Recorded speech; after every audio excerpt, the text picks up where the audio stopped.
You're standing in your kitchen when a bottle suddenly lifts off the counter. On its own, Travis. On its freaking own. And explodes in midair. In 1958, this wasn't a movie. It happened to the Hermann family in Seaford, New York. And police officers watched it happen. What followed became one of the most credible poltergeist cases in American history. And that story might have inspired the movie Poltergeist. But we'll get into that because I have my doubts.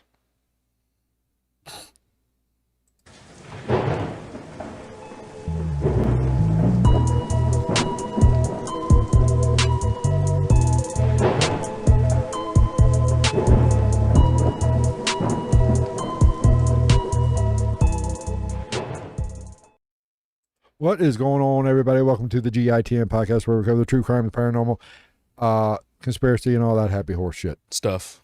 How much do you think it would cost to get Jason Statham to read all the hooks? More than you and I make. It seems like a great person to do that. Imagine if he read that, how good it'd be. You're standing in your kitchen. A glass jar lifts up and explodes midair. I mean, insert other things. I'm Jason Statham. I don't doubt that it would be better. I'm pretty positive it would be better. Morgan Freeman. Imagine you're standing in your kitchen. Morgan Freeman's so hard to do. He's got such an inflection and such a tone that it's just a difficult voice to do. Because as we all know, I'm not good at it, but I can't help but mimic things. I think it's because I spent a lot of time by myself watching movies and TV as a child. So I got watching fucking a bunch of Adam Sandler movies. Like, stop looking at me, Swan. Just doing. We can shit talk like about that. Did you see it? Did you watch it? No, I haven't watched it yet. Oh, then we won't talk. I know Eminem's in it. You want me to give you my opinion of it, or you want to wait? Go ahead. I mean, I'm assuming it's bad in a good way because it's an Adam Sandler movie. We're talking Happy Gilmore 2. Yeah. On Fridays, I do not go to work till 3. Yeah. In the afternoon. Yeah. So I was here at 9 o'clock in the morning. I know. I was thinking about that. I was like, why the fuck didn't I watch it? Because I wasn't doing jack. Was I? Did I? You left. No. I worked that day. You went somewhere because as soon as you left, I put it on. Yeah, I had to work. Here's my thoughts on Happy Gilmore 2. Wasn't horrible. Wasn't bad. Yeah. It was Happy Gilmore. But here's the problem. Lightning can't strike twice. It was different. I didn't quite like the storyline that much, but It was still hilarious, stupidly funny, as all Adam Sandler movies are. Yeah. But it wasn't Happy Gilmore good. Well, it's just like, I saw the thing where they were talking about how how they decided to cast Eminem. Like, somebody was just like, "You're friends with Eminem, right?" And he was like, "Yeah, I know him." And he's like, "We're buddies." And he was like, "Tell me he wouldn't be really funny in this part." And he was like, "Yeah, he would. He'd be hilarious, but I don't want to bother him with that. He's a busy man." He's a busy man. Yeah, but it's worth. But in Adam Sandler voice, I don't want to fucking call him. He's busy. It's worth the watch. Yeah. I wasn't. The story's kind of. The story's good. Is it regurgitative of the first one? No, completely different. But if anybody's watching it, they know exactly what I'm talking about. I think the plot of the movie and what is going on, the struggles of Happy Gilmore in 2 is beautiful. It's perfect. I like it. It's just ran up in debt with OnlyFans. You know how in Happy Gilmore Uno? Yeah. The whole thing was to save his grandma's house. Yeah. And then the ending was to win the jacket. The Waterbury Open. Yes. Yeah. That was his goal. Yeah, to beat Shooter McGavin. The end goal I wasn't fond of. Was it not to just beat Shooter McGavin? No, it was not to beat Shooter McGavin. There's a big plot twist with Shooter McGavin. He becomes friends with Happy Gilmore. Happy, we got to take this new guy out. Is it something like that? It's not even a new guy. It's a new girl? Trans. No. There's a I trans can't tell golfer. you without kind of giving it away. Oh. Is it that Asian trans comedian from fucking Kill Tony? No. I'll watch it tonight. You'll understand. As soon as you'll understand You'll I'll understand. go, oh. But I mean, the cameos are off the hook. I just assume there's a bunch. Is Shaq in there somewhere? No, you know what? Shaq's not. He's busy running Reebok. The highlight of was John Daly. Wasn't just a cameo. John Daly's in there? Oh, he's in. It seems like he's in it a lot more than what he is, but it's just because he's John Daly and he commands so much I aura. think I heard he's in it for like 3 minutes or something. But it seems like he's in it throughout. But they're all throughout the movie. And the little. I want to see. I saw a clip of Eminem's role, and I was like, I didn't think of that being the role that they had in mind for him, but I was like, that is a great fucking role for him. Dead nuts. Hey, jackass. Yeah, but and the guy that got to play his old boss, the nail on the head guy. Yeah, his son's like the in fucking it. great colleague. Or no, it's the guy. You the Goldfish commercials, the basketball player. The big, tall, goofy-looking basketball player, white guy. And he sticks his hand in and breaks the whole. Yeah, fuck. What's his name? Yeah, but he plays. I know who you're talking about. He plays his son, essentially. That works. I mean, it's fuck. What's that guy's name? I keep wanting to say Nikola Jokic, but it's not him. Yeah. I'm trying to think of all the giant white basketball players. It's not Porzingis. It can't be that many. Come on. Fuck, I can't remember his name. He's a big guy. He's like was a big name for a minute at least. Real skinny. Yeah. I know who you're talking but about. But let's see who else. All of the Happy Madison guys, I'm assuming. Minus maybe like Steve Buscemi and Steve Buscemi's in it. Is he? Yes. What about He is looking old. Oh yeah, look at him. Oh my god, I did not think. But I thought, yeah, he is that old. But. Like I love Steve Buscemi, but like he's the type of guy that I always wondered why Peter Jackson paid so much money for CGI for Gollum, from Lord of the Rings. Just use Steve Buscemi. Yeah. Just put that French circus guy in a Steve Buscemi mask. Who else? I'm trying to think of the old. What's the one guy's name that played Dante on Grandma's Boy? The drug dealer. He's one of the two gay best friend lover guys in Big Daddy. The one that talks like this dude. Not ringing a bell right offhand. But Ben Stiller's back, reprising his role. Is the grandma still alive? No, she actually died in real. Well, I assumed. No, she passed away. But at the same time, I mean, like, there's a lot of those celebrities that are like Cloris Leachman was 90 for 25 fucking years. Before she died? The female love interest is back with a twist. Oh, the one who played the one that was hotter, Vicky. No, Vicky Valancourt was. But I saw that every one of the love interests of Adam Sandler in all the movies are initials VV. Vicky Valancourt, Veronica Vaughn from Billy Madison. Yeah, they're all VV. I've never really paid much. And what was the one from Happy Gilmore? Vivian or something like that. I've never thought of that. But they're all VV. Well, now I got to think. What's his? No, that's I don't think it's VV in Grown Ups. Do they even his wife? I don't know. The one that we're going to Milan. Oh, I watched both of those a couple weeks ago. Snyder makes a brief appearance, a cameo. Yeah, Spade. I don't think Spade's not in a lot of them. But you remember in his dream, his happy place? Yeah. I'll tell you this. Yeah. The midget riding the tricycle. Yeah, is he back? No, that was Rob Schneider. and he does his famous. You can do it. Water boy. You can do it. Cut his fucking head off. Yeah. I heard they're going to remake Waterboy. Naturally, Carl Weathers is not back because he's dead. But they have somebody playing his son with the same problem, same hand. From the same injury? I don't think they covered it. Does anybody fight an alligator? Yes. And loses. Wait, does Eminem fight the alligator? Yeah. I saw a clip of it. Yeah. Oh man. Yeah, now I gotta watch it. It is hilarious. The first question mark or the 31st? The second season of Twisted Metal comes out on Peacock. Oh really? I guess so. Did you watch the first one? No. Oh, dude, you gotta watch it. It's so good. You remember the video game? Yeah. It was like a racing fighting game where like the fucking flaming clown ice cream truck. Yeah, they made a show out of it. It's got Anthony Mackie in it. Yep. We will get to the Hermann Poltergeist momentarily. So don't bail. Samoa Joe's in it. Yeah. Physically. There's actually, Samoa Joe's in it physically, but I think Will Arnett voices the character that he physically portrays. there are I think two wrestlers in Happy Gilmore that I can remember right offhand. current. Yeah. Well, Becky Lynch.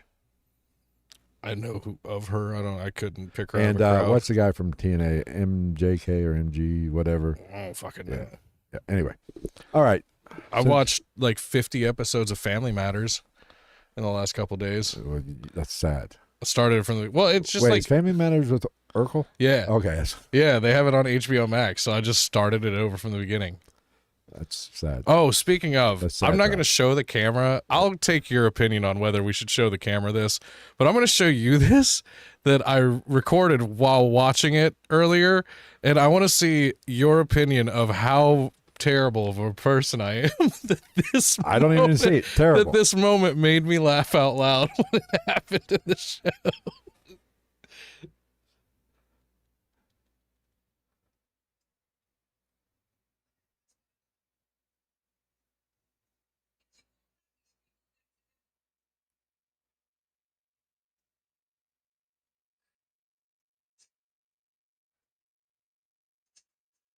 Family Matters. Taking on racism. Damn. That came out of nowhere. Wow. I can't believe that would never get shown today. I know. I mean, I was not expecting that. It's just so shocking. Wow. That was a hard R Dude, written down. it's so Fuck. But I Holy couldn't help it when they showed it. I was like,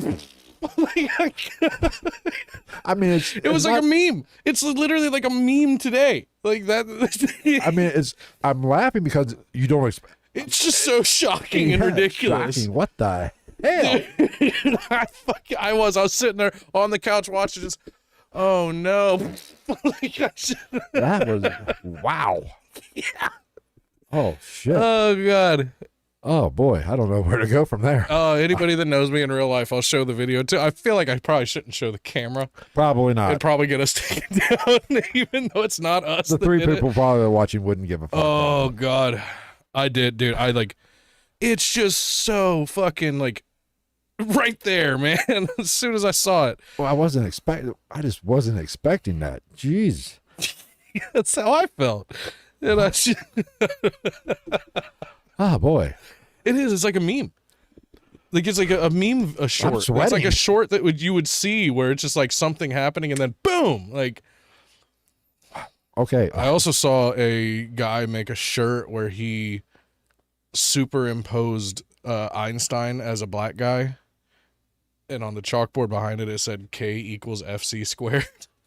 I was like, all right, you son of a bitch. You got me on that one. I was like, I gotta give you credit for creativity. All right, let's get into the Hermann Family Poltergeist. Let's start out with a little background of the old Hermann family. It wasn't Herman, wasn't that the Munsters? That was the dad, Herman Munster. Herman Munster. Yeah, He doesn't dude. he doesn't make an appearance. Have you watched fucking Tire season 2 yet? I've seen like the first two. I have. Fuck. I've been too busy. There's an Eddie Munster reference in there that is so good. You have to watch it. I will see what I can do. I will put it on my numerous lists that I have to go through. See, that's what is good about that show is you can literally sit down and knock it out in like an evening for real. That's true. Okay, where are we at? The Herman family consisted of James and Lucille were the mother and the father. Their two teenage children, Jimmy, 12, and Lucille, 13. A Lucille Jr.? That is the first female junior I've ever heard of. I'm sure it's happened, but I saw. unless they named, the boy Lucille and the girl Jimmy, I don't fucking know. I was watching Dr. Phil live, the Yeah. Adam Ray thing, and I witnessed possibly one of the blackest things. And I don't like. Even my black friends. Are you about ready to close the fucking locker even on my me? black friends will understand what I'm saying when I say this. Yeah. This guy, they found out he was like doing crowd work, and he's like, "What's your name, man?" And he was like, "Samaje," And he's like, and he took a minute to try to figure it out. And he's like, spell it. And he spelled it out. And he's like, oh, so James backwards. And he was like, yeah, that was my father's name was James. And he's like, what? And he was like, yeah, my mom said that she wouldn't allow him to make me a junior. So instead of naming me James Jr., they reversed his name and named me Samaje. And I was like, come on now. Come on. Come on. That is much like the chick I saw back in the day on Maury, whose name was Diamond, SH apostrophe Okay, we're Diamond. I'm like, we're getting a little carried away with the names. I mean, I can't say anything. One of my sisters is like that. She just given my nieces fucking, specifically one, she gave a name, like a normal name. She just spelled it in a way that we very much made fun of her for in the infancy of this child, who's now like, fuck, she's got to be out of high school, I would assume. Close to it. Getting old, man. Getting old. I've got a niece that's fucking married and out of college and a nurse and shit. Damn. I'm an old man. You are. I'm feeling younger. Anyway. I'm officially at the point where like I'm closer to people's parents' age that are around me than their age. I was talking about it one day to one of the high school girls at work last week, I think, ish. And she was talking about stuff and she was like, or I was talking about shit like when I was your age, you know, and she was like, well, what year did you graduate? And I was like, 08. And she just kind of looked at me. I was like, what? And she's like, that's the year I was born. I was like, I'm not going to show it, but you hurt me today. All right. The Hermann family were a Catholic family. They're always Catholic. Mainly James. He was a devout Catholic. Like the kind that hits his kids. He was a well-respected man amongst the community. He was a chemical engineer in 1958. That's a big deal, I guess. I don't fucking know. It's a big deal now. They lived in a modest suburban one-story ranch home on Mount Misery Road. Foretelling, motherfuckers, foretelling. You know, when I hate to call pot calling the kettle black or, you know, insert any other racist term you can think of, but where was I at? Oh yeah, Mount Misery Road in Seaford, Long Island, or New York. It's a part of Long Island, which confuses the shit out of me anyway. It was a quiet middle-class neighborhood, so nothing to see here. Just 1958. So other words, all white. You talking about like how confusing the borough thing gets when you're talking about a New York address? Yeah, it is annoying. It's like being British. I'm from Stoke-on-Trent in Leicester County. Shut up. Measure and freedom. Now, up to this point of February 3rd, 1958, there had been no strange occurrences, nothing to see here. Everybody was just living life the best you could in 1958. You know, with your beehive hairdos and your fucking long dresses or long skirts with poodles on them and shit like that. Jamming your Frankie Valley and your fucking Bel Air. Yeah. But however, like I said, on February 3rd, this all changed. What happened, the initial phenomena is interesting. Things began to happen suddenly. Bottles popping off in numerous households, picking up, exploding, caps being twisted off. It actually found bottles of holy water, bleach, and shampoo containers stored secretly, secured containers stored securely would pop off and fly off shelves. Stroke brain. No, what it was. Here's can we make a fucking thing where we can make clips of this and it just goes stroke brain? No, because what it was is this has me frustrated. Who keeps bottles of holy water? Catholics. Really, just bottles sitting around on the shelf? Catholics keep a lot of weird shit. You never know when you're gonna need some fucking holy water. Catholics keep a lot of weird shit, especially old Catholics. Like like you can find. I know that like especially old Catholics, like if you are clearing out like your grandmother's house that was devout Catholic, like they'll have like crucifixes that you can like open. Yeah. And it'll have like fucking, it could be a bone fragment or a piece of wood or or dirt and shit like that. It's like some religious memento from like a pilgrimage to Much how Muslims go to Mecca, like a Catholic going to the Vatican City or one of those big fuck off pre-mega churches. I mean, I just don't see the use, unless you're having a lot of paranormal or demonic activity, to have some holy water laying around. I think it's funny that holy water, bleach, and shampoo got grouped together. Three things that are alarmingly similar. All cleansing. Old school holy water was basically just bleach mixed with herbal essences, volumizing shampoo. But they apparently would see the caps with twist off. That was going to be my next question.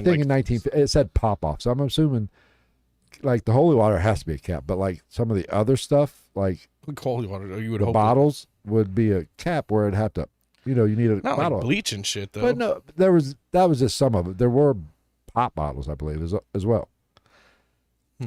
Could this be some type of odd weather phenomenon? That'd be odd. I don't know. We'll kind of cover some type of like extreme barometric pressure. Maybe possible. Kind of legitimate question, out there as fuck, but well, the dad does.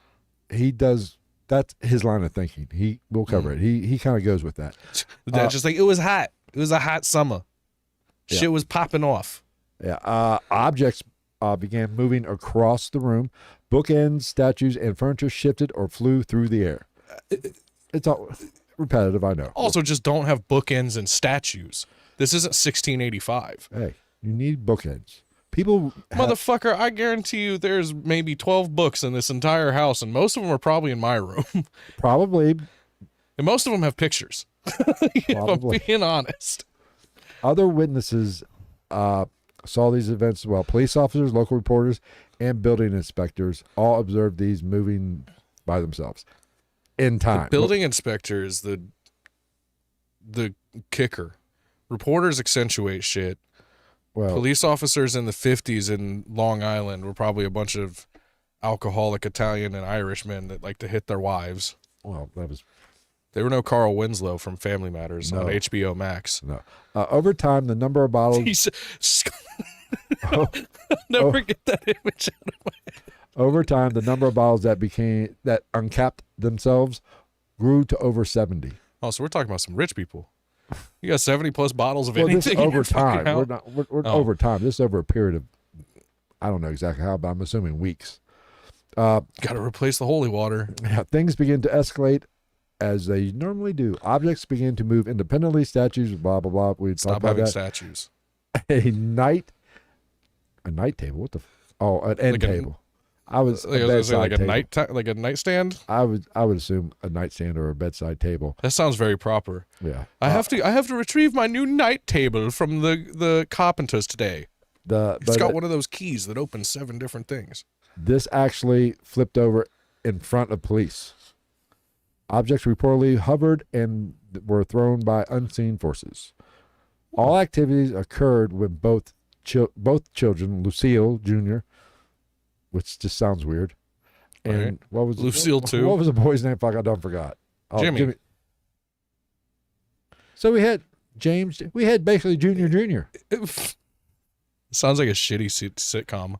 Junior, like sister, but with Italian kids with abusive parents. But all this activity happened when the kids were home, especially Jimmy. Jimmy seemed to be the focal point. You went looking for his name, and it's right there, right after the part you were reading. No, I was looking at his dad's. I wanted his dad's name, James, which is Jimmy. LeBron James. Let's see where James. Oh, yeah, you're right. Yeah. Many objects moved in intelligent manners. It wasn't just things popping up and being there. They were moved. And I would say anytime something unscrews a bottle, that's somewhat intelligent. Yeah. That's just being an asshole. It's like that Harry Potter shit where everything's doing itself around you. Now, one might ask, how in the fuck does the police see all this? Let me tell you. What? Roll with me here. It's very theoretical, very out there.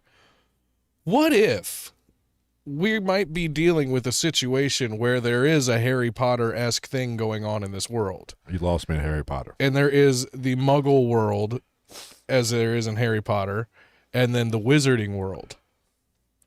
You lost me in Harry Potter. Have you ever watched any of the Harry Potter movies? Unfortunately, yes. And like how there's shit, hours of my life I cannot. Like how back. there's shit going on in the world that like they're like, oh my word, and then all the wizards are just like, you dumb bitch, like that type. Very possible. That could be what the paranormal is. That's what I'm saying.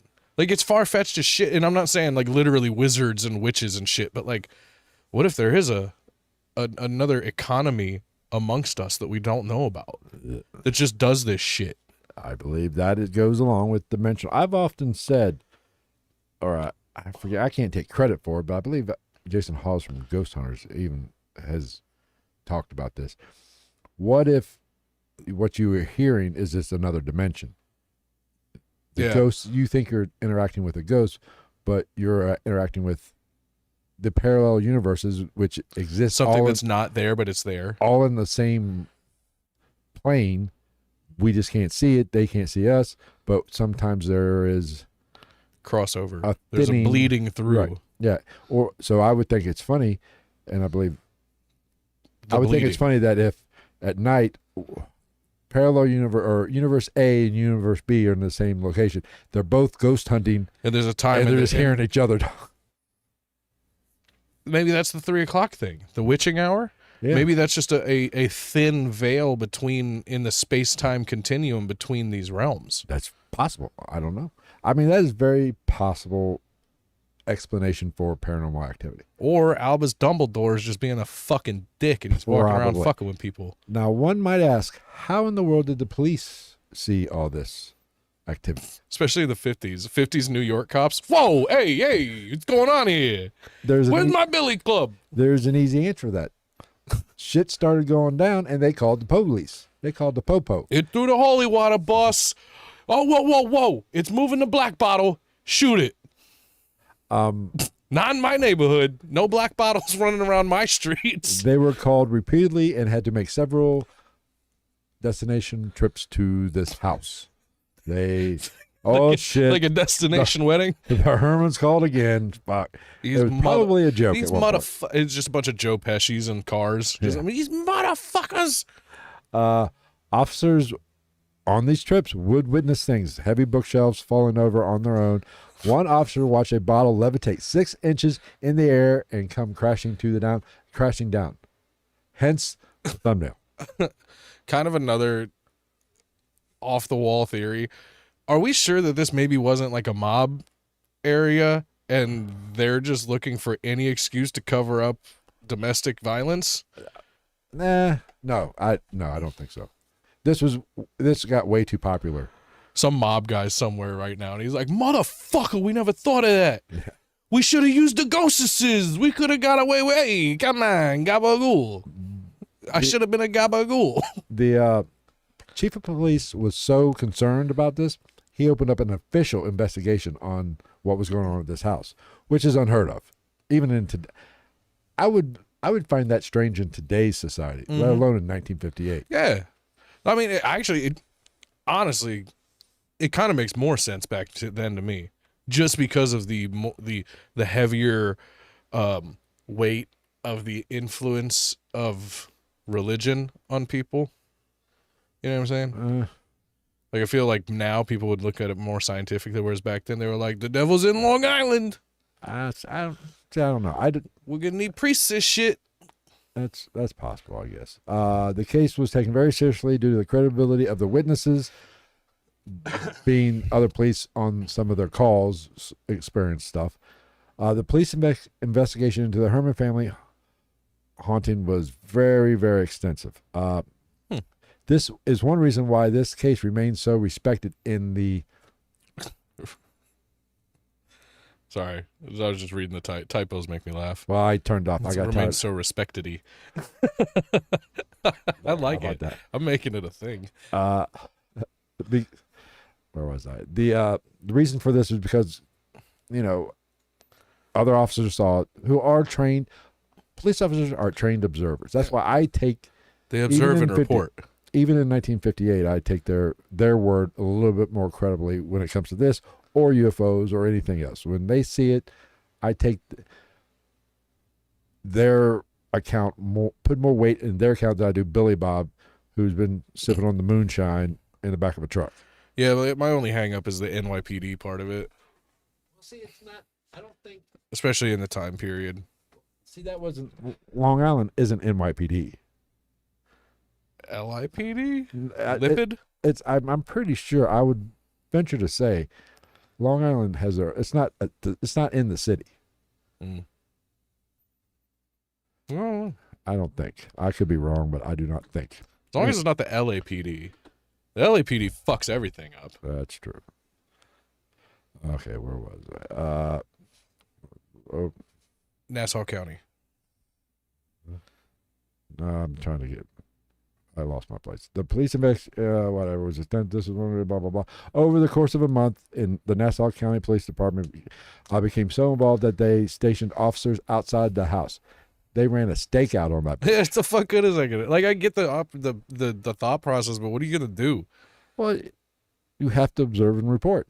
Yeah, I guess. And the initial report, the first officer, the report that was made on February 3rd, after the Hermans noticed the holy water bottles exploding in the bathroom, popping open like they were just, those party poppers. Well, yeah, why the fuck do you have holy water in your bathroom? It's a healthy shit. That's what I'm saying. That seems like, what, you had the wrong thing to eat and you just get up and you're like, fucking do the holy water cross on your shit before you flush it? Now, officers responded to what was initially considered, what we talked about earlier, a domestic disturbance or prank call.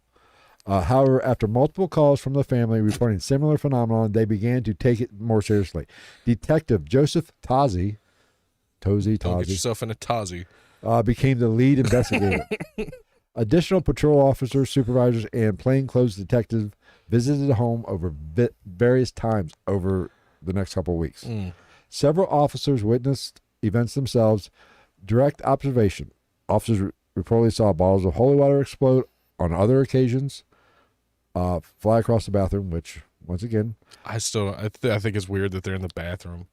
Bookshelf, a heavy bookshelf, I should say, plopping over.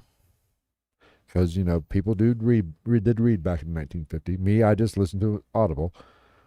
You know what I bet you they didn't do? They didn't use that one screw that comes with all furniture that you're supposed to, like, meh it into the wall with. Probably. I never did either. Yeah, that's what I'm saying.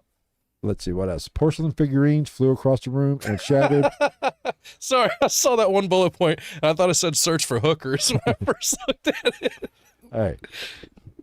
Go on. Hookers went flying across the room. Hookers, maybe it was hookers. Let's see. Hookers went flying. You imagine how bad that smell? Just hookers flying on 1958 hookers flying around the room. Oh. Anyway, where was that? Porcelain figurines flew off, probably of Jesus, since they're a devout Catholic, and they got holy water. I would assume the porcelain figurine was of Jesus. Or Sinatra. Good point. Bing Crosby, not Sammy. We like Sammy outside of the house, but we don't need the neighbors knowing that. Let's see here. Now, naturally, the officers, they were thinking domestic violence. Or prank calls. Or prank calls, correct.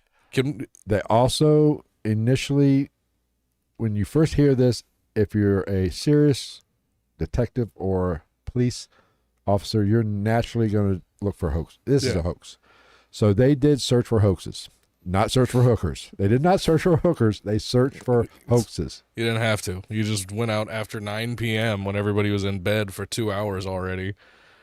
Yeah. Officers searched for the entire house looking for tripwires, magnets, and hidden mechanisms, which... Fair. I mean, would be easily not out of the question. It's happened. I think even some of these ghost adventure type shows have found. I think Ghost Hunters actually did find somebody. Probably.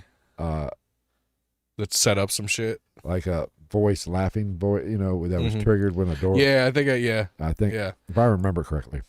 Well, I keep getting hung up on the fact that you said they were skeptical of maybe it was domestic violence or prank calls and shit like that. Yes.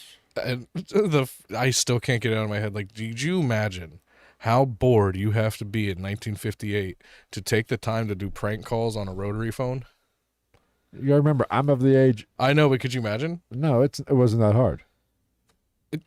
I'm sure I made. You know how long my it mother's takes? watching, but I'm pretty sure I probably did it. I mean, yeah, I guess, but like just waiting for that 9 to dial them. Nowadays, with the attention span, kids would be like, fuck it. I'm sure I've made a few prank calls in my day. Can you imagine that? When your friend's number is like area code 999 999 9999. There's no way. It would take you longer to dial the phone number than it would to have the fucking conversation. Yeah, well, like I said earlier, at some point they did station police officers or a patrol car outside the house, and they put officers inside the house staking it out. Now, how would you like that? Suck to have cops. Old James wasn't banging Lucille that night. It'd be like every other movie where they're just sitting in the kitchen drinking their coffee, But going through their fridge. And what else they got in this place? They got any gabagool. They wanted, actually, in this investigation, for officers to have a direct line of sight to any kind of possible activity. These cops were basically like the first paranormal investigators. Right, just with guns. A lot of good that'll do you. Naturally, they interviewed the family. They really focused in on the children because naturally, kids tell the truth. Well, because if anybody's going to do some trickery or some fuckery, it's going to be the kids. But at that level, Ingfield, Poltergeist. I know, but like to set up shit like that, you never know. Them kids. That's some MythBusters shit. Especially in 1958. That's what I'm saying. How resourceful were those kids? That's what I'm saying. What the fuck what are we dealing with here? We're dealing with future Unabombers. If they're pulling that off in the 50s. Right. Let's see here. No, naturally the cops did not get any confessions out of these two rugrats, Lucille Jr. and Jimmy Jr. Jr. JR squared. That was I just can't. I've never seen a female junior. I have. I've never met one, but I've seen it, like the name. But they don't refer to themselves as junior. Juniette. I'm Lucille Hermann II. El Segundo. All right. Like I said, nobody confessed to it. The kids weren't acting suspicious. So the cops pretty much kind of figured, all right, maybe these kids are on the up and up. So it's either the parents or something else. Now, James Hermann was, like I said earlier, a well-respected man amongst the community. He was described as a straight-laced man. The police did not believe he had any motive or any reason to fake these events. Yeah, but we've kind of had conversations like this. That straight-laced, respected guy in the community is always the one that's like fucking like hitting prostitutes in the butthole with socket wrenches and shit. That just means James was a serial killer. He's if you're straight-laced in the 50s, you're a serial killer. Yeah. Officer case files documented over 70 separate incidents from February 3rd to March 10th. Detective Tazi. 70 separate. In what's that? 35 days? Yeah. God damn. Unless it was a leap year, 36. That was a busy fucking poltergeist. I hope if I ever have kids, they're all born on a leap year. I will only celebrate your birthday every 5 years. Sorry, it sucks to suck. No PlayStation this year. Wait for 4 more. Now, Detective Tazi did the only thing he could do. He concluded that the case and basically said, this is typical poltergeist phenomenon. How? Well, you can't. What are they going to do? Well, I'm just saying, like, what the fuck? Like, how can I... like, that it just doesn't make sense to me for a police officer to wrap it up as that.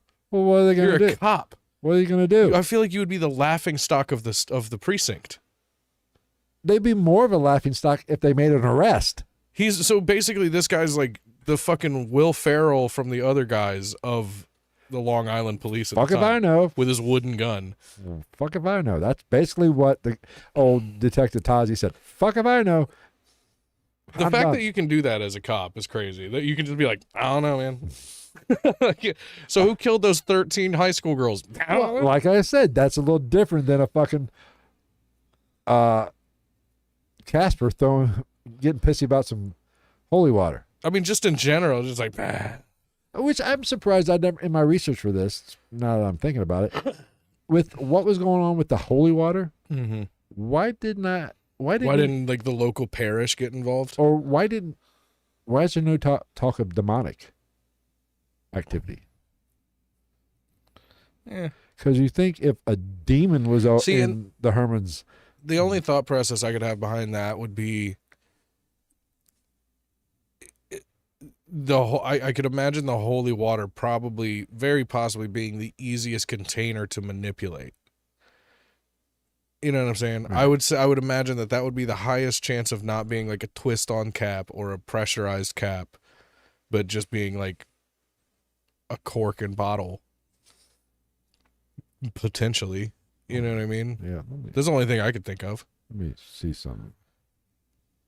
But naturally, James Sr., hold on, let me before I get to that. Like we were just making fun of Tazi for. he just said, "Oh, beats the fuck out of me." The final stance of the Nassau County Police was essentially, "We saw it, we can't explain it, but it happened." Case closed. You use that in court. What were your findings on the investigation? Oh, you just fucking Tim the Toolman Taylor him. Get the fuck out of me. Let the record show that the detective has officially entered his plea of what made that this is recognized in a court of law. We accept that. Okay, what makes this investigation unique? Most hauntings are anecdotal and involve fringe investigators like you and I. I mean, let's be honest. Who's more credible, 1958 police or you and I? Us. I'm going to strongly disagree. If you take the technological differences, us. Okay, I'm pretty sure you and I could have figured out almost any criminal case pre-1970. Yeah, we were just West Memphis. Yeah, I'd just be like, did nobody notice this? This obvious glaring detail that seems to be overlooked in every major criminal case before 1975? But the fact that this was so well investigated or attempted to investigate by the police. Investigate's a very loose term. Of course, let's be honest. Their official response was pretty much the same thing as a paranormal investigator. Yeah. Sit happened. there overnight. I don't know. Sit there overnight until you can go. IDK, bruh. But credible law enforcement officers basically served as eyewitnesses and said, I don't know, it happened, fuck it. Police filed detailed professional reports, unlike paranormal investigators. The case was handled like any other serious disturbance, such as knocking the missus around, and not dismissed as superstition, which this is what kind of perplexes me a little bit. I would think if I called, let's just say I don't have any holy water sitting around the house that I know of. Go figure. But it's say I used my last little bit on that fucking lady that was screaming in the fucking street last week. Yeah. Say I don't know, a bottle of bleach just all of a sudden pops up, opens and starts. Which I would argue is probably on par with holy water. Probably. If a bottle of bleach just levitated, uncapped itself, and started dumping out on the floor, I think I'm not calling the police. Because you know what's going to happen if I call the police for that? I'm going to be spending the night in jail. They're going to think I'm drunk. You're going to hit him with the hosier. Take me to church. I was like, I don't even know if that's his song, but I'm just saying I would not. That the cops would be the last one I would call. Dude, if I witnessed something like that, like legitimately in front of I would just laugh. The fuck, I'd just be like, no fucking way. If I was a cop and I got called to something like this, I'm not going to laugh. I'm going to go, what the fuck you want me to do about it? I'm just going to stand there and be like, I hope I'm not offending you, ghost man, but I'm just going to witness this because nobody's going to fucking believe it anyway. Mm-hmm. And also, next time, please choose a different liquid that's not going to bleach my fucking carpet. Yes. There was an immense media frenzy with this case. I've never heard of this. The haunting just... I have, but like I've never heard of it past the point of like you and I being into this shit and looking for it. Right. You don't really hear a lot about it. The haunting just didn't rattle a quiet suburban household. It sparked a nationwide media frenzy. So it's like the satanic panic for ghosts. I would say more like the Amityville Horror. That wasn't, what was that? Like, that was a while after this. Yeah, that was what, the 70s? Yeah, I was going to say, it had to be like 15 years after this. Let's see. The early coverage. The story broke publicly within days of the initial disturbance. Long Island newspapers like Newsday were first on the scene. Wasn't long before national outlets picked it up. The headlines such as "Pop Bottles Fly in Long Island Home" and "Police Baffled by Poltergeist." That reads. So even back in 1958, cops were given a hard time. But all those because they were all drunk back then. Yeah. When you got headlines like that, it's going to garner attention. Reporters rushed to the Hermann house, hoping to witness the events themselves, and some did. Several journalists claimed to see bottles move and explode on their own, adding credibility to the haunting. So, I mean, see, and that's like you talked about earlier. Like theoretically, yeah, all this shit could have been set up in some way. Like it could have been done. That's true. But here's the thing: there in 1958, there was no ghost adventures or ghost hunters to get any. I don't think the Warrens were around yet. Yeah, I don't think so. They didn't come around to the 70s or so. I don't know. Yeah. I mean, so this was kind of new and improved. This is still back. I mean, this is kind of right around that time where you were transitioning from what we now know as like the paranormal and looking into it. Like this was still like on the cusp of that, pre that, but kind of post / in between of like when magicians and shit like that were still kind of the forefront of anything paranormal. Right. Or what would be considered magicians or mystics back then. Right. Gypsy women, shit like that. At the height of the activity, there were journalists, photographers, and even newsreel cameramen camped outside the house on the front yard. I mean, what the fuck else are you going to do? It's Long Island in 1958. They're like, oh, we got something. I mean, almost ride it till it's dead. I pictured this as, back in, 69 when we went or didn't, when we did or didn't go to the moon. Yeah. The, journalists and camera crews were all camped outside, the homes of... Yes, they're just like, we're here with Aaron Glenn's wife. She don't know jack shit, but we're gonna talk to her anyway. That's what I picture in my head. But so the front lawn of their house was basically a media circus. Just ask them the same questions over and over again. Have you talked to your... Oh, wait, no, never mind. It's still 1969. You fucking can't.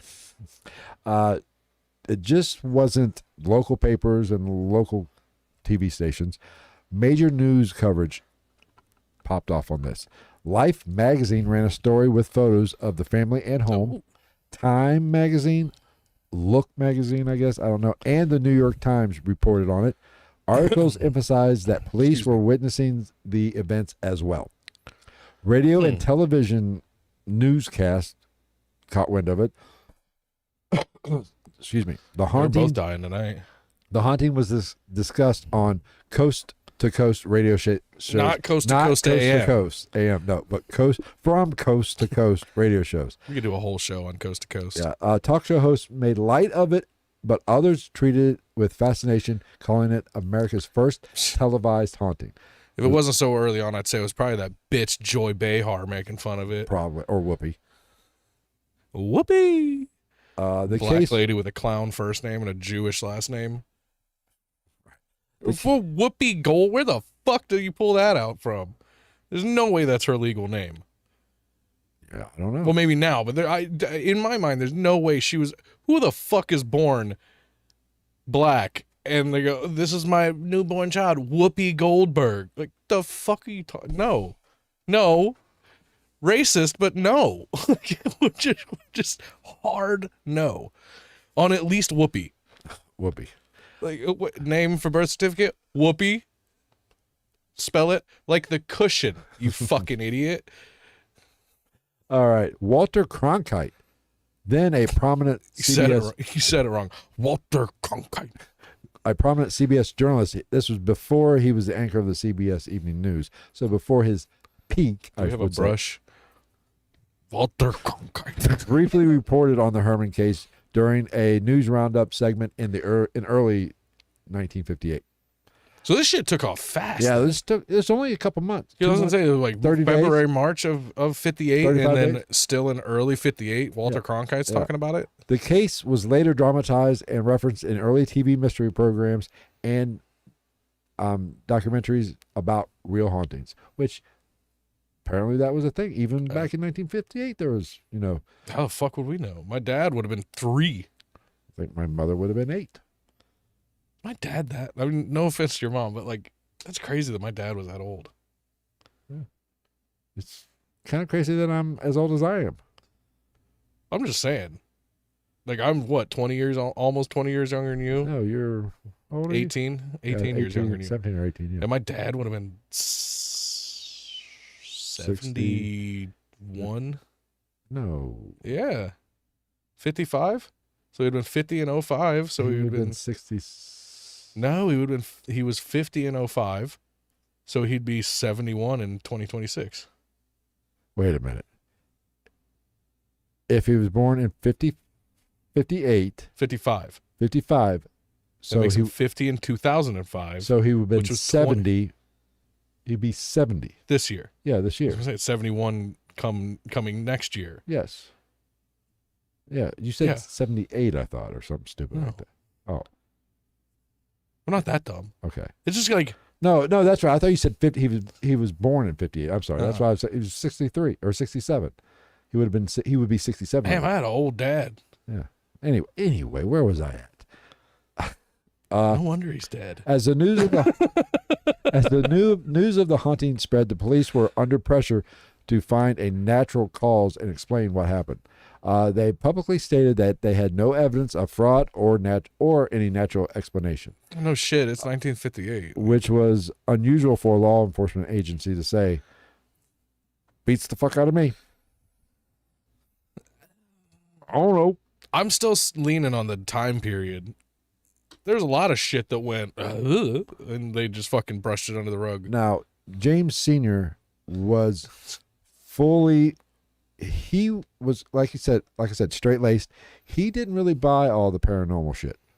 He always thought his Yeah, he probably didn't believe in it. Papa Will asked him, why is he banned? Did you ban Papa Will? I didn't. Who banned you? I see you, so you didn't get banned. I don't know. I haven't banned anybody. We can't afford to ban anybody on this show. I think we may have banned one person ever for like spamming the shit out of the chat one night, and I don't think it was permanent. I think we just put him on a timeout.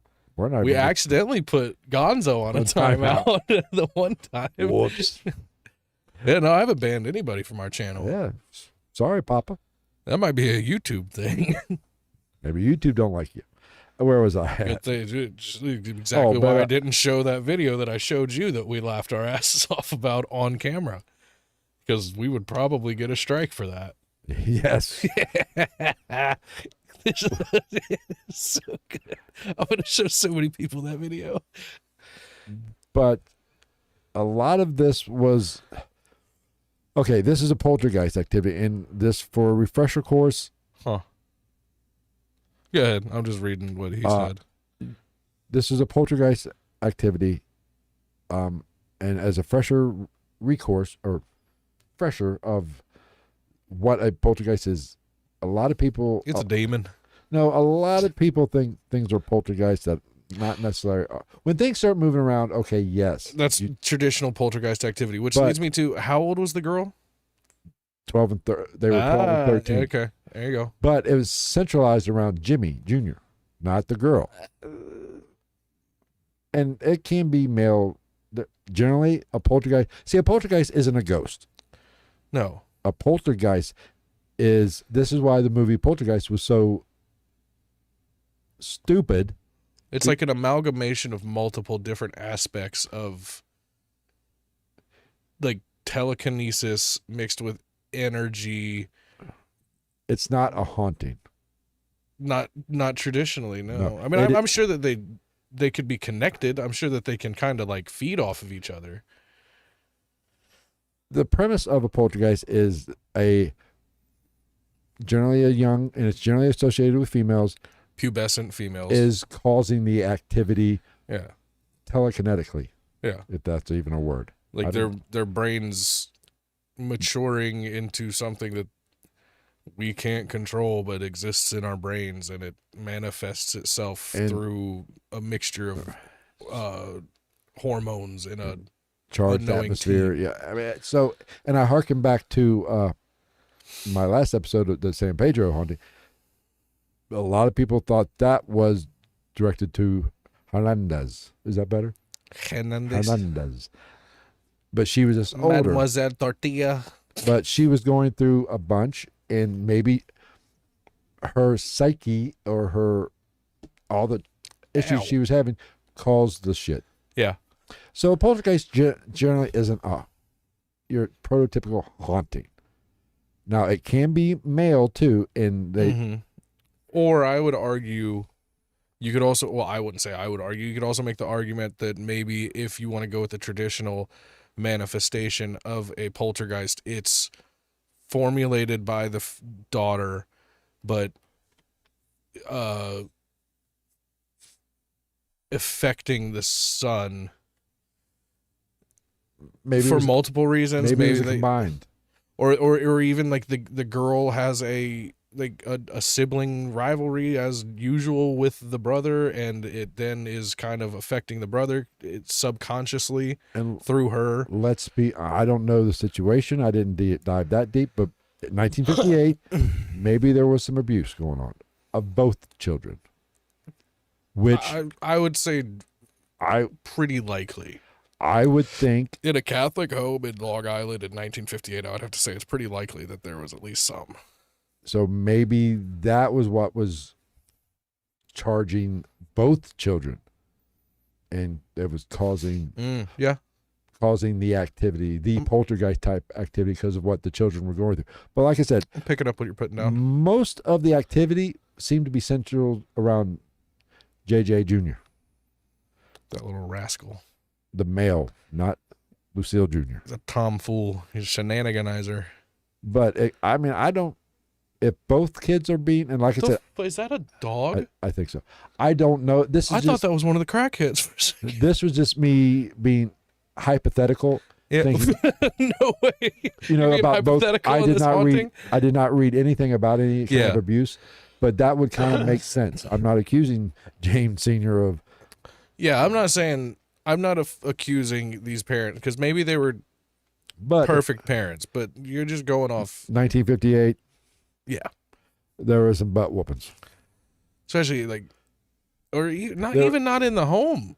Like if they went to a Catholic school in the 50s, it could be happening there. It could just be an overflow. You know what I mean? There's multiple. There's levels to this shit. I'm just trying to figure out. 1950s hauntings are like ogres and onions. They have layers. Okay, Shrek. All right, and they taste like shit. But James Sr. always kind of thought Jimmy Jr.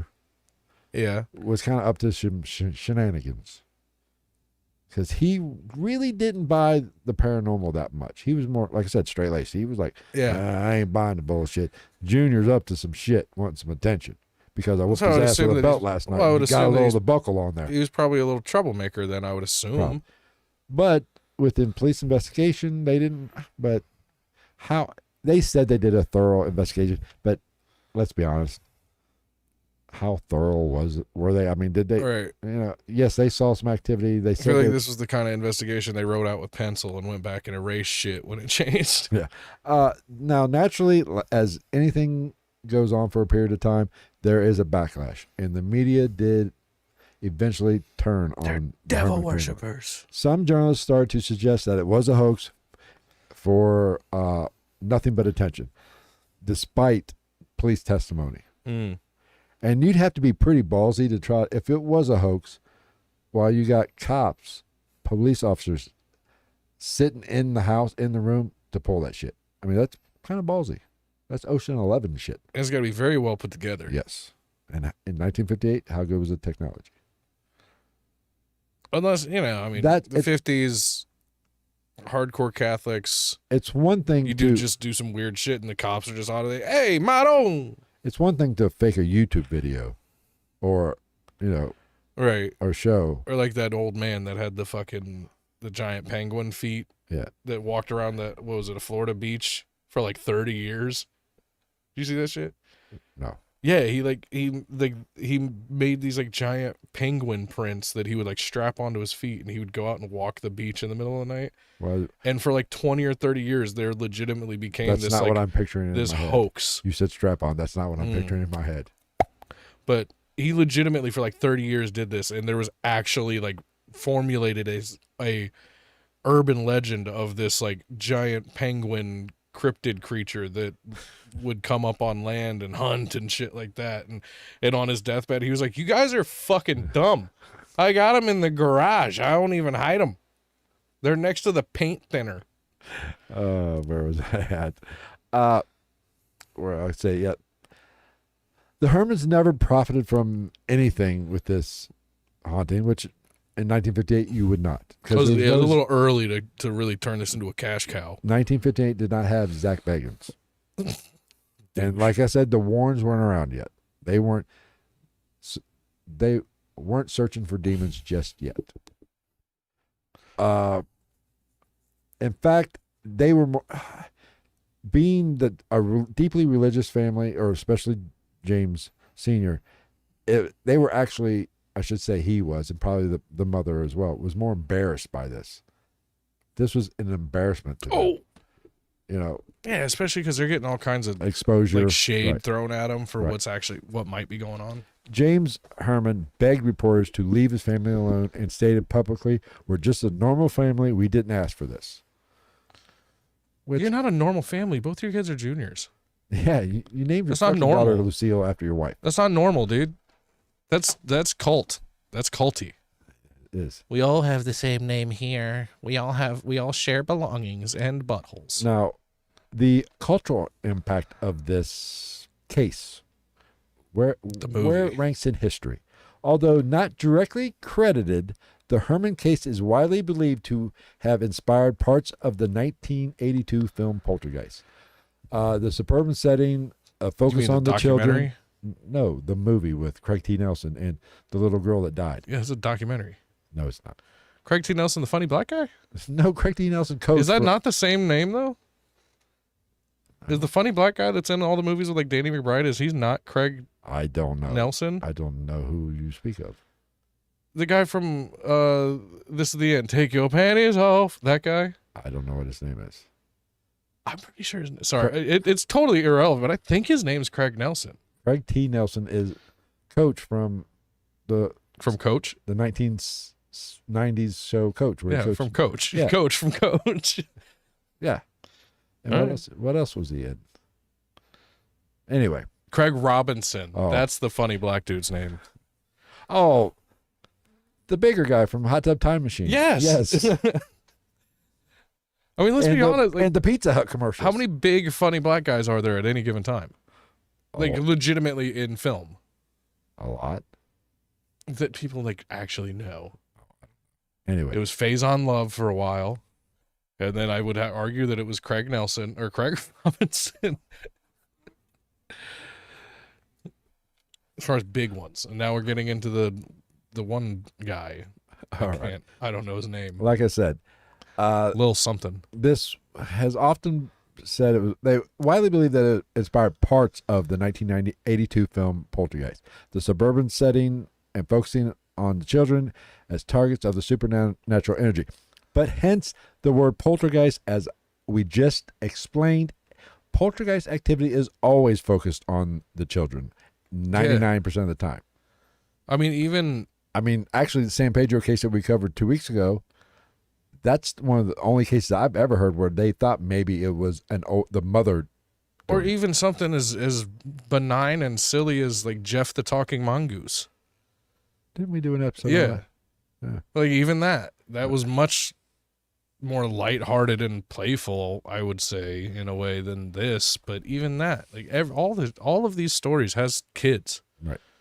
And a poltergeist, and that's what the movie Poltergeist. I just went cross-eyed. they didn't even know what a poltergeist was. They just used the word poltergeist because it sounds. The whole Indian burial ground. It just means noisy ghost. Right. But now it's kind of with science. It's what we just talked about. They think it's more telekinetic. Yeah. Manipulation of the environment. It has nothing to do with an Indian burial ground and an unfinished pool. Right. Fucking Indian bones are going to come up through the. Yeah. Jesus. All right. Much like Pet Cemetery. Maybe that's what it was. Maybe it was an animal burial ground. Maybe. Cujo. Okay, there was some scientific research done on this. Dr. J.B. Rhine, a leading figure in parapsychology at Duke University, took interest in this case. Rhine's team... Who fucking knew they studied parapsychology in the 50s? Holy shit. And at Duke, of all places. I thought they just studied how to make tobacco. Probably. Rhine's team believed the activity was genuine poltergeist focused on Jimmy, the 12-year-old boy. Jimmy! They theorized that the boy was unknowingly the source of the psychokinetic energy. The common theory is a poltergeist lore.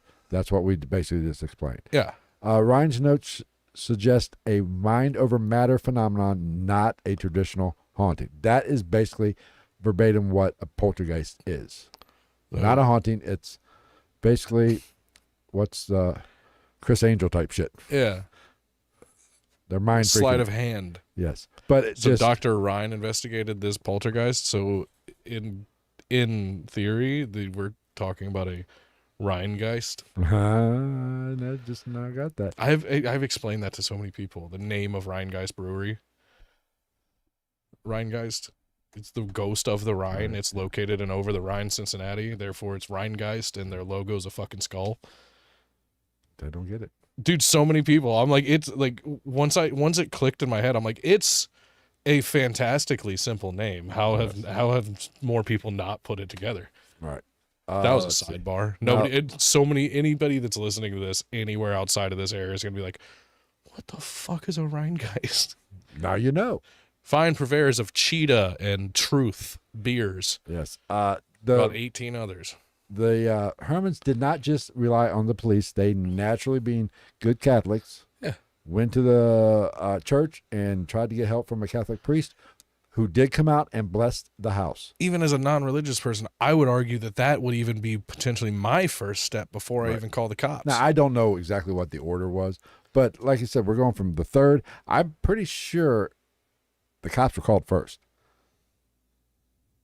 I'm pretty sure, but don't quote me on that. I guess that's fair too. You don't automatically go to some haunting. You go to like somebody fucking around with your house or something. Right. No exorcism was performed naturally. The activity, basically, after the started to manifest, leaving a little bit more, or actually, it kind of degraded a little bit after the priest came and blessed the house. Like went bad or slowed down? It actually degraded. It slowed down. Okay. And eventually ceased altogether. So obviously the priest came in a little bit later.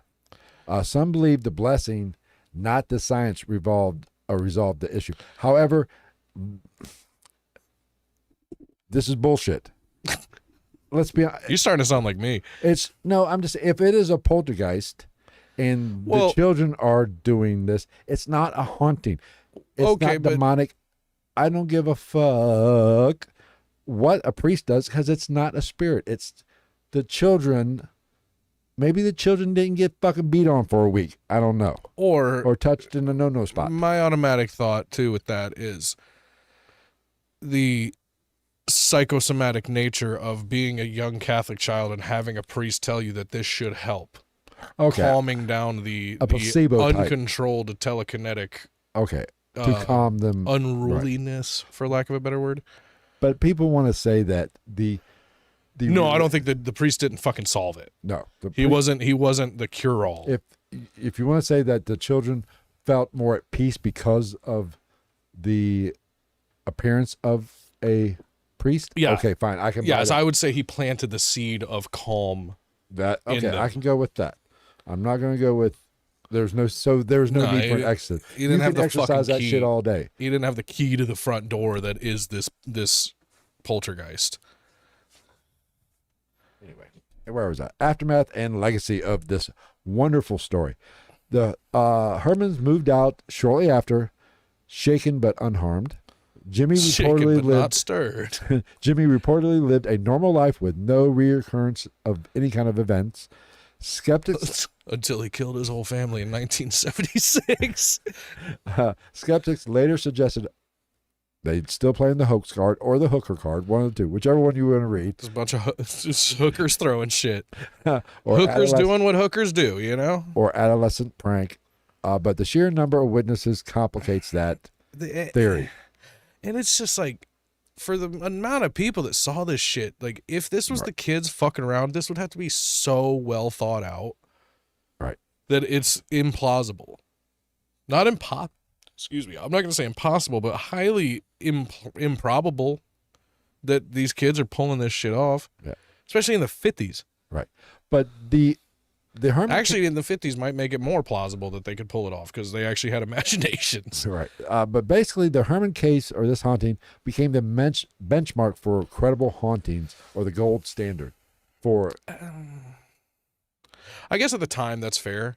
Right. Without knowing all that we claim to know now about poltergeists versus hauntings versus this versus that. But it's often stated as one of the most credible American poltergeist investigations or hauntings, period. Yeah, I mean, Now, I'll secede to that, I guess. Now the Herman family haunting just didn't fade into the distance. Fade to black. Yeah, It it left fingerprints all over American pop culture. it fingered pop culture. fingered the shit out of her, influencing how hauntings were depicted in film, which I can buy that Yeah. portion of it, of Yeah. the poltergeist reference. Serves as a template for many child-centered poltergeist stories in popular culture. So Most of them are. This springboarded maybe things like the Ingvild, whatever. That house in Indiana, Yes, for the which first was time, supposedly demonic, but that was fucking with the kids there.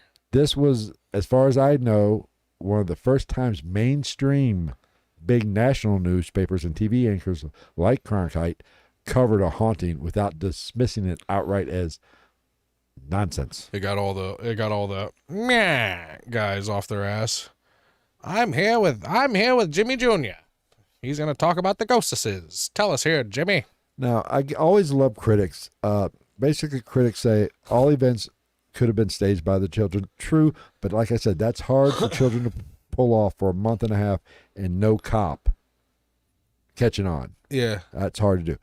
The psychokinesis theory lacks scientific support. No fucking shit.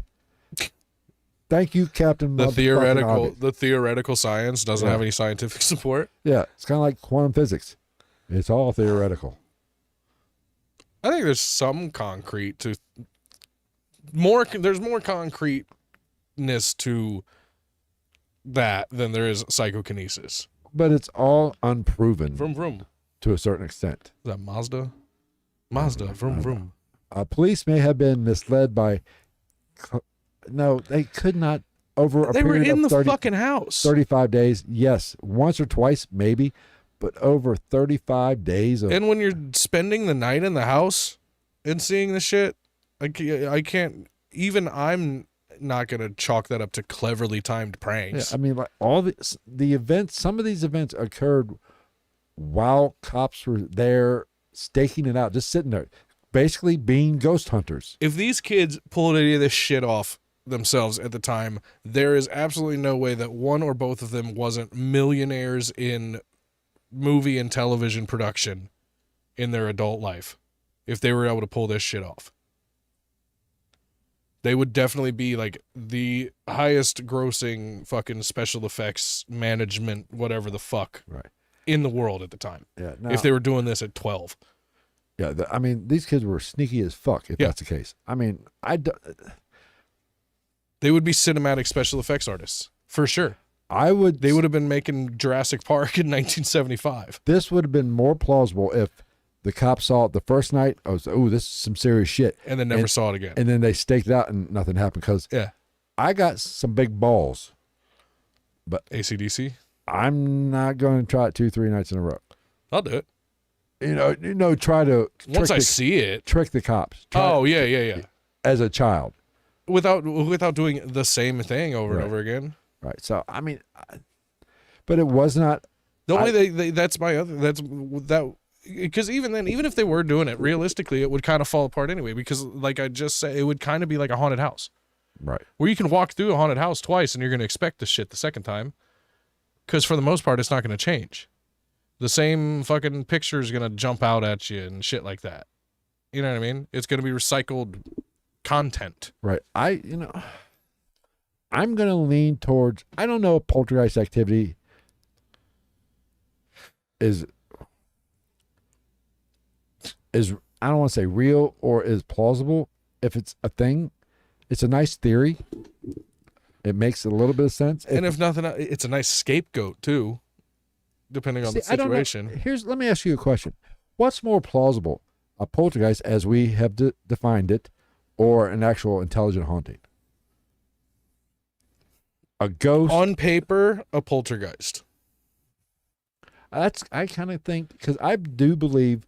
Because on paper, a poltergeist can be connected to an actual physical being that has a lack of control or understanding over something that is within their psyche, that we are still going back and forth scientifically on whether or not it could be real anyway.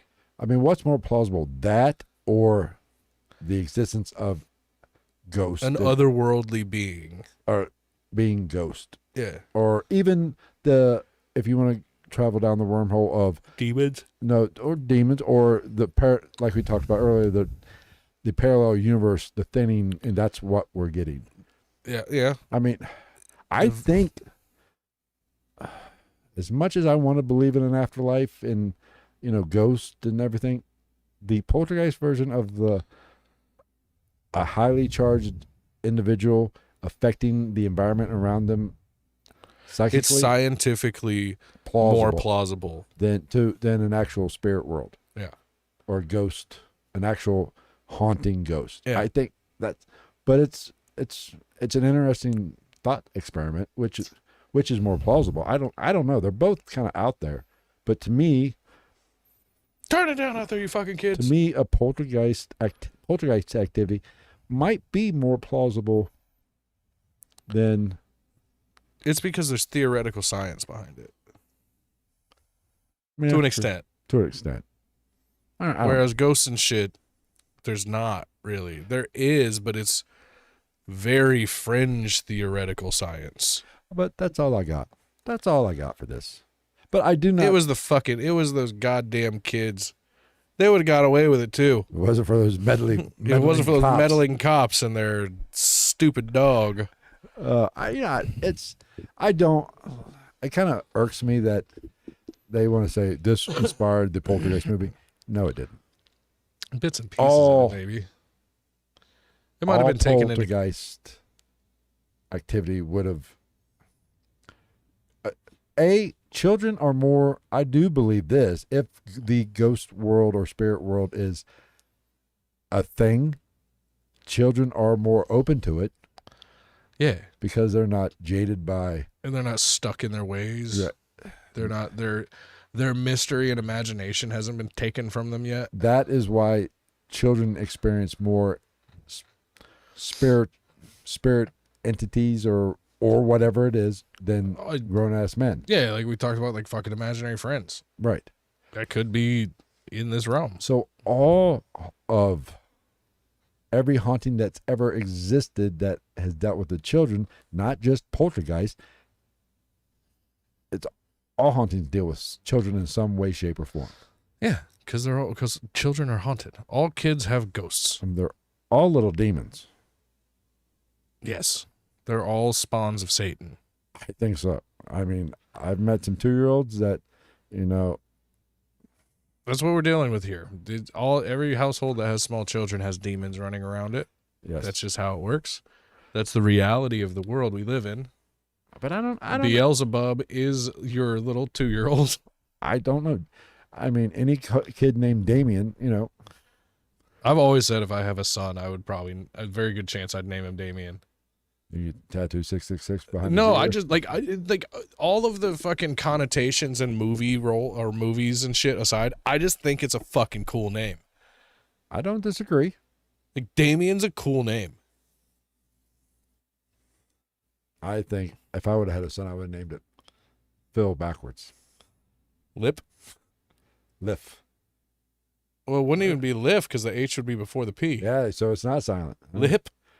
Yeah. Yeah. Lip? Hip hop, hip? the hippie to the hippie to the hip hop. Stupid. All right, that's all I got. I don't know. It's an interesting take. We'll see. I don't know what I'm gonna. It's probably just as much bullshit as everything else we talk about for the most part. Yeah. I think maybe that's what we need to stop doing. Talking about bullshit. No, just talking about every story and every theory and going, that's fucking horse shit. It's horse shit. Literally everything we talk about, we're like, I don't fucking believe it. Well, here's the thing. You want the honest truth. I want to believe this. All right, Mulder. 100%. However, matter of fact, we should hang that picture back up. I want to believe. You know, but I have to be rational to a certain extent. Yeah, because rationale can beat the door down on a lot of this shit. And here's the thing. We don't truly know fucking anything. We are all making educated guesses on what this activity is. It could be nothing. It could be manifestation. Not even all paranormal activity. Okay, let's just say this house was haunted. Or we were having a lot of it. Depends what we have for dinner. We're experiencing a lot of activity in this. Who's to say one of us, well, just use me as an example, didn't manifest it like the Philip experiment. It's because of the Ouija board. And I've manifested it, so it's not really here, but it is here. You're experiencing it as well because I manifested it. That's confusing. Say that. It's neither here nor there, but it's here and there. You know, it gets back to It's neither here nor there, but it's here, it's there, and it's only from time to time. So maybe the spirit world isn't real. It's just we are changing our reality by manifesting what appears to be spirits. So what you're saying is it's a kind of a chicken and the egg kind of. The past is the past and the future's now, and we control our destinies. Sure, we'll go with that. Paranormal or not. I mean, I don't know. I really don't. I want to think there's an afterlife. I think there's an afterlife. I don't think it's their haunt. I'm not 100% sure. Spirits of the dead are haunting the earth. I think if what we might be interpreting as the spirit world, if I had to, you put a gun to my head and told me to pick, it's more of like a dimensional thing. The thinning of the veil is actually the thinning in another dimension. Does that, you understand? Yeah. And we are picking up on, if we were hearing something right now, we are picking up on another Phil and Travis doing probably a Pornhub podcast. How often do you think they're legitimate, funny, but legitimate thought? How many times do you think anybody's ever heard a ghost fart? It has to have happened. I don't know. Somebody has to have been woken up in the middle of the night, just like, what was that? Like smacked their husband, and their husband's like, it wasn't me. Good question. All right. I say we There's get out divorces due to fucking ghost farts. I'm hungry, and I'm going to order my dinner. I got to pee. And I can do that now because my phone is no longer free because we got a camera. We got a new camera. We got a camera. So hopefully we won't have any of that freezing shit going on anymore. I didn't see any. Well, it shouldn't. It's a fucking camera. A camera. Not fucking relying on fucking your Wi-Fi and shit. The Wi-Fi and shit. So, all right, we will see you next week for another episode. No idea. It'll be Travis's episode, so it'll probably be stupid. It'll probably be either all of them are true crime or conspiratorial. Those are the most fun. Go out, check out my Mountain Dew. We're also running out of fucking spooky shit. No, we're not. I've got a shit ton of them. Well, see, that's why we meshed together well on top episode topics. I mean, I go check out my conspiracy Mountain Dew little short video. That was awesome. Is there fluoride in it too? No, basically battery acid. I believe that. I mean, fucking look at Coke. You ever use Coke to dissolve corrosion on your fucking battery terminals? It works. I've never done it, but I've heard you could do it. I've done it. And take rust off of, pitted rust off of like a tool. I've taken like 8 up connections from a battery on a car and put them into Coke and seen them dissolve. Like seen the corrosion dissolve off of the connection. Let's just say the premise behind that video was Mountain Dew makes you sterile by that whatever. What's in your cup right now? Mountain Dew. It makes you sterile by. It's Code Red though. It's different. Code Red is different. It's got fruit in it. It's different. it's healthy. It's got different. fruit in it. But makes you sterile. Okay. Here's the thing. If Mountain Dew makes you sterile, listen. If I look at a woman too long, she gets pregnant. So I'm not. And I've drank Code or Mountain Dew. I don't know how long. And if it was battery acid, I am. How many 55-gallon drums do you think you've drank in your life? A lot. He's not kidding. A lot. There's no lie in those eyes when you say that. No, I am a mountain. It is you my are from West crack. Virginia. It is my, and that's another thing. It has been proven that they advertise towards poor Appalachia. Well, yeah, it's called Mountain Dew. Actually, well, you learned this in the video. Watch the video. That's Mountain Dew. You know how it started, right? Moonshine. It was a mixer for moonshine. Yeah, I already knew that before and the Mountain video. Dew was slang for moonshine. Yeah, there was a song. Yeah. Saying that good old Mountain Dew. Yeah. But then, Pepsi bought it and put a bunch of shit in it, and now my innards are probably all. It was originally very innocent. It was supposed to sweeten your corn whiskey. I think it was more bourbon. Your mash whiskey. Yeah. But, let's just say if it's going to kill you, I could be goner at any fucking moment. I think people are too focused on shit. Like, Oh, microplastics, man. like we're fucked. All the bad shit, we're not getting away from it. Yes, it sucks that it exists, but it's there. It's there. Especially if you're American. You also need to accept the fact that if you really want to clean up your diet and your life, you have to move out of America. You need to go to a country where all the shit that we're legally allowed to be fed is illegal, which is everywhere else. Anywhere outside the border. All right. I'm hungry. You got to pee. There's a poltergeist about to knock some shit over. I'm done. Take care, everybody. We'll see you Is next that time week. where I need something like tied to my foot and I can like fucking sure- pull the camera down? Be sure to like, subscribe if you have not subscribed to this wonderful channel. We would greatly appreciate it. Yes, I'm begging a little. I have goals. I have goals in life. I want to hit A million. 10,000 subscribers, which we are nowhere near even 1,000 yet. Well, we're near 1,000. We're but close-ish to 1,000. let's just say I'm going to have to live to at least 150. At this point.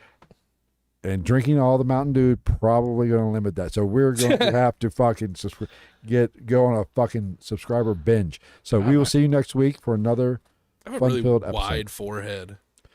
That's what she said. That's what your mom A said. big I got a grande forehead, man. All right. I got a 5 1/4 head. All right. Take care, everybody. Talk to you later.